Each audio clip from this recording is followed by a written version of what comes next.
শিক্ষকদের। কিন্তু একটা কথা, যারা খাবে তারা খাইতে থাকবে, কেউ আবার তেল দিবে। আর যারা অবক্ষ শিক্ষক, যারা অনাহারে অর্ধাহারে আপনারা তাদের সমাসী দিন দেখেছে।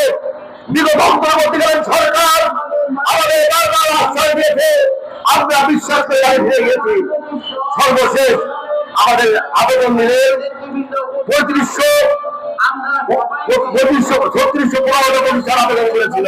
আপনার সাংবাদিক বন্ধুরা জানেন, আপনাদের লেখনের মাধ্যমে সেটা সহজ হয়েছিল। অবশেষে যাচাই বাছাই করলেন 1719টা প্রতিষ্ঠান অর্থ মন্ত্রণালয় পাঠাইলেন।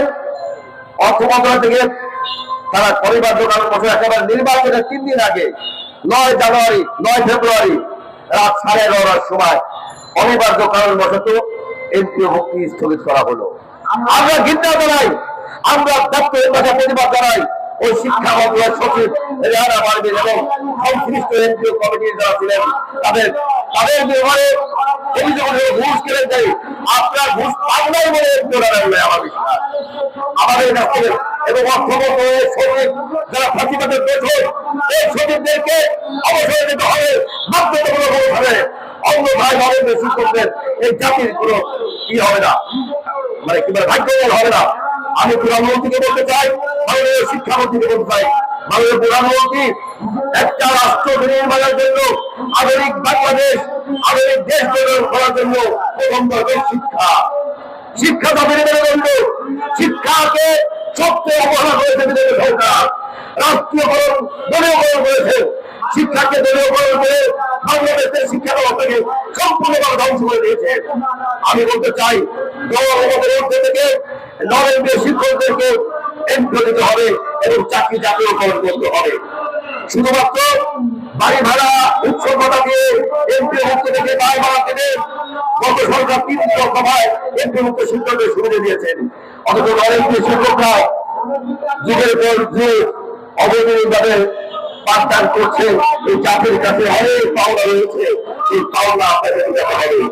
অন্যথায় শিক্ষা উন্নয়ন ছাড়া শিক্ষা স্বাস্থ্য যোগাযোগ এবং আইন শৃঙ্খলায় 4টে হবে বাংলাদেশ হলো। 4টার প্রথম শব্দ হলো সেটা শিক্ষার উন্নয়ন। শিক্ষার উন্নয়ন ছাড়া একটা জাতির উন্নয়ন হতে পারে না। সুতরাং মাননীয় প্রধানমন্ত্রী ও শিক্ষামন্ত্রী বলবো, আরো বেশি আন্তরিক হতে হবে, আরো বেশি দেশ গড়ার জন্য নিজেকে নিয়োজিত করতে হবে। আমরা আপনাদের চালাচ্ছে, আপনাদের বেরোবে কাকের জালের মধ্যে থাকবেন না। কাকের জাল থেকে বেরিয়ে আসেন, সাধারণ মানুষের কথা শুনেন, এভাবে গুরুত্ব অবহেলিত লাঞ্ছিত নিপীড়িত শিক্ষকদের কথা শুনেন।